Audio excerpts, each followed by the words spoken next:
무PD, 통계청에서 발표한 작년 출산율이 0.72명으로 집계가 됐어. 더 충격적인 건 작년 4분기 출산율은 0.65명이라는 거야. 야, 이러다가 대한민국 그냥 없어지는 거 아니에요? 정말 심각하고 이대로는 안 되거든? 어떻게든 개선이 돼야 돼. 우리 영상에 남겨지는 글들만 봐도 국민들의 생각을 알 수가 있는데, 그런데 내가 봐도 정말 이건 아니다, 그런 게 있어. 아이를 많이 낳을수록 세금을 더 많이 내게 되는 상황이야. 아니, 지금 상황은 아이를 낳으면 돈을 그냥 팍팍 줘도 모자란 상황인데 세금을 더 낸다고요? 세무사인 내가 법을 바꿀 순 없고, 내가 할 수 있는 건 이렇게 영상으로 좋은 정보를 제공해서 국민들이 절세할 수 있게 돕는 거, 그게 내가 할 일인 것 같아. 구독자 여러분, 오늘 영상 정말 중요한 내용이니까 좋아요, 구독 눌러주시고 주변 분들에게 공유해주세요. 절세는 염지훈.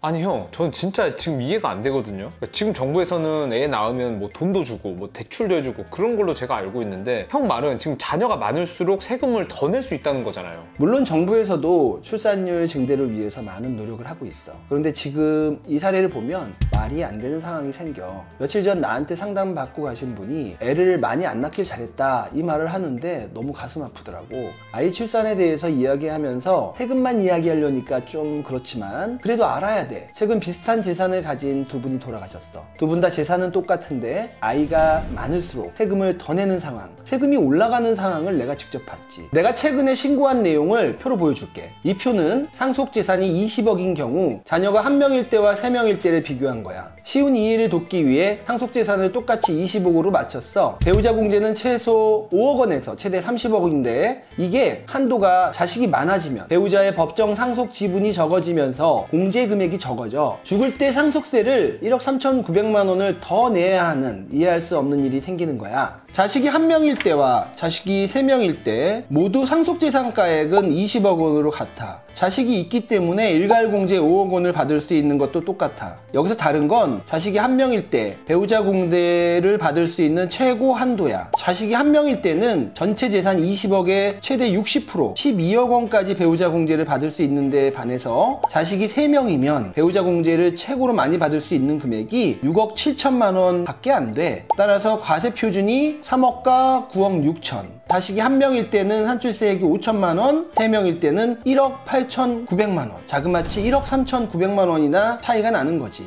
난 자식을 많이 낳은 사람이 적어도 손해는 보지 않아야 된다고 생각하는데 이건 오히려 더 손해를 보는 격이야.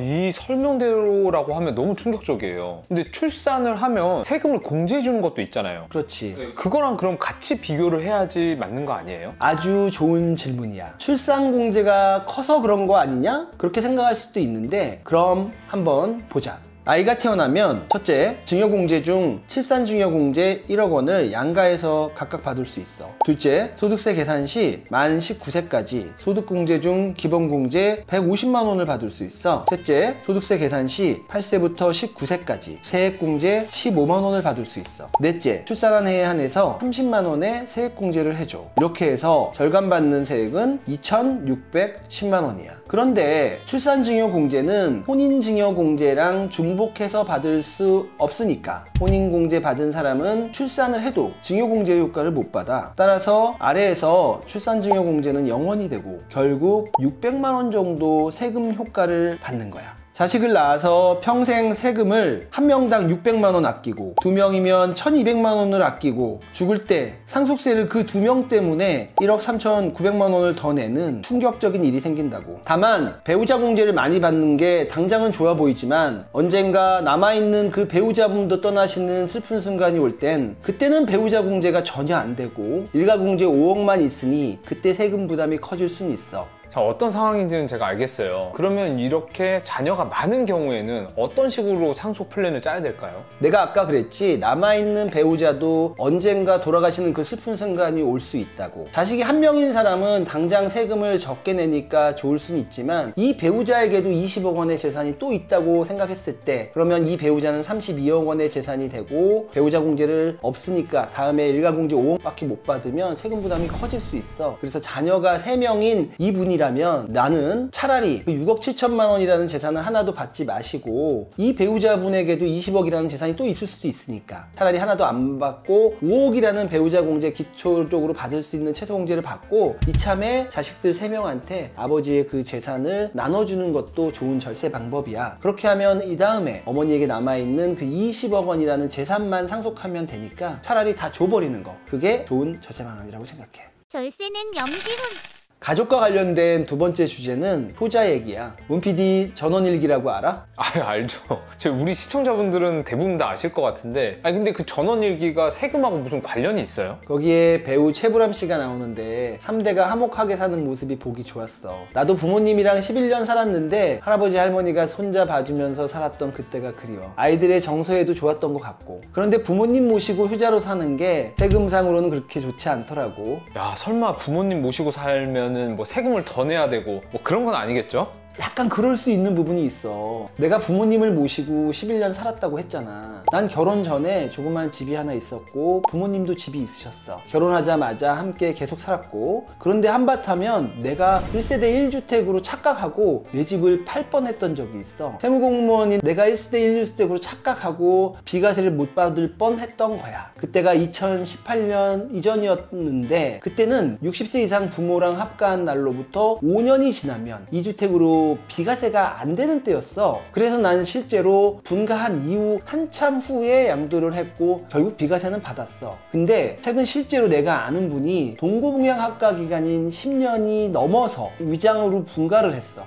그러면 10년이 지나면은 2주택이 돼서 비과세가 안 되니까 비과세를 받고 싶어가지고 마치 따로 사는 것처럼 위장 분가를 한다, 뭐 그런 말인 거죠? 그렇지. 나한테 그분이 고민을 털어놓는 거야. 주택을 팔까 말까. 왜냐면 위장분가가 걸리면 당연히 세금 추징당하거든. 위장분가를 하면 당연히 법적으로 안 되는 거니까. 그런데 이분 사연이 참 딱해. 이분의 부모님은 많이 아프셔서 분가를 할 수가 없는 상황이야. 이 집을 파는 이유도 부모님 수술비에 케어할 비용을 생각하니 도저히 감당이 안 돼서 부모님 병원비 마련하려고 하는 거거든. 와, 요즘 같은 시대에는 정말 대단한 분인데요. 병원비가 필요해서 집은 팔아야겠고 이대로 팔면 세금을 많이 내야 되고, 그래서 비과세를 하려면 분가를 해야 되는데 어머니가 너무 아프시니까 실제 분가를 못하는 상황이야. 사연을 들어보니까 이런 분이 적지 않겠다라는 생각이 들어요. 그러니까 들어봐도 너무너무 딱하고, 근데 이렇게 법을 만든 데는 분명히 이유가 있을 것 같거든요. 이런 부분에 대한 개선은 반드시 좀 필요할 것 같네요. 우리가 법을 바꿀 수는 없으니 이왕 말 나온 김에 동고북양 합가와 관련된 몇 가지 주의할 점을 말해줄게. 동고북양 합가 양도세 비과세 특례를 적용받기 위해서는 첫째, 합가하기 전부터 각각 1주택을 보유하다가 합가로 인해서 2주택이 되어야 하는 거야. 즉 합가를 안 했다면 각각 비과세를 받을 수 있었던 상황이어야 돼. 결국 합가를 한 상태에서 주택을 추가로 취득하면 안 되는 거야. 둘째, 합가했다가 9년이 지나서 분가하고 다시 합가하면 그럼 어떻게 될까? 리셋이 될까? 결론부터 말하면 다시 리셋이 돼. 물론 위장 분가는 세무서에서 집중 점검을 해서 추징당할 수 있어. 사실 이런 건 눈에 쉽게 띄거든. 그런데 그렇게 실제 분가를 하게 되면 다시 합치기는 쉽지 않아. 며느리나 사이가 아마도 한번 떨어져 살면 다시 살자고 하지 않을 것 같아. 그쵸.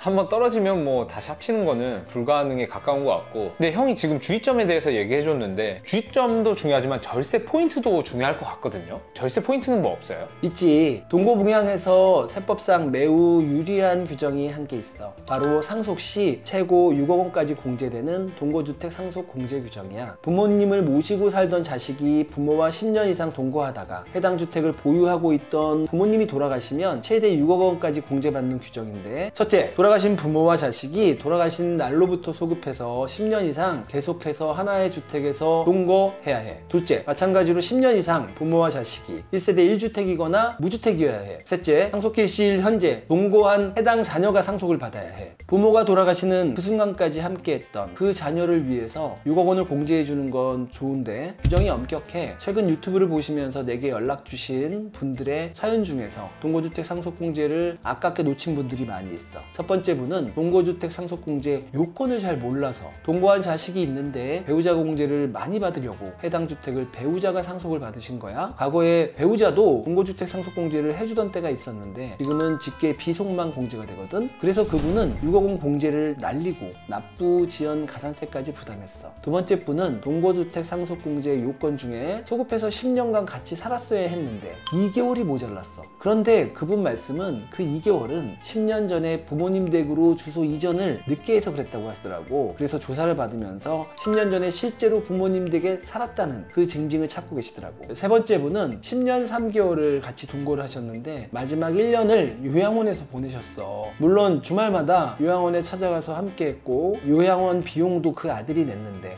세무서에서 요양원에서 보낸 그 1년을 동거기간으로 인정해주지 않은 거야. 중간에 질병의 요양 등으로 함께 하지 못한 기간은 계속 동거한 것으로 보되 동거기간으로 인정해주지 않는 규정이 있어. 세법 규정 중에서 납세자를 위한 공제 감면은 엄격하게 해석하는 그런 규정이 있는데 부모님과 함께한 그 효자 아들들에 대해서도 그렇게 엄격하게 해석하는 건 좀 안타까워. 물론 공제 혜택을 못 받아서 상속세는 내야 하겠지만 하늘이 간복해서 분명 어떻게든 그 효자들에게 복이 내릴 거라고 믿고 싶어. 절세는 염지훈. 오늘의 결론, 훈훈한 가족들의 세금 관련 슬픈 이야기. 하나, 자녀가 많으면 배우자 공제는 작아질 수 있다. 그러나 배우자 공제를 많이 받으려고 남은 배우자가 너무 재산을 많이 배분받으면 남은 배우자가 사망 시 상속세 부담이 많이 커질 수 있다. 둘, 동거봉양 합가 시 10년 이내 양도하는 주택은 비과세 받을 수 있다. 그러나 합가 이전에 각각 1주택을 보유하고 있는 상태에서 합가해야 한다. 또한 중간에 분가했다가 다시 재합가하면 다시 10년을 계산하지만 위장 분가는 세무서에서 적발될 수 있다. 셋, 상속 공제 중 동거주택 상속 공제에 최대 6억원까지 공제받을 수 있다. 그러나 10년 이상 계속 동거, 1세대 1주택 기간이 아닌 기간이 있으면 안 되고 동거한 그 자녀가 상속을 받아야 한다. 문PD, 애 낳는 것도 효도하는 것도 세금까지 생각해야 되는 현실은 슬프지만 주변에 세금 때문에 고민하시는 효자분들 계시면 형 블로그에 글 올리시라고 말해줘.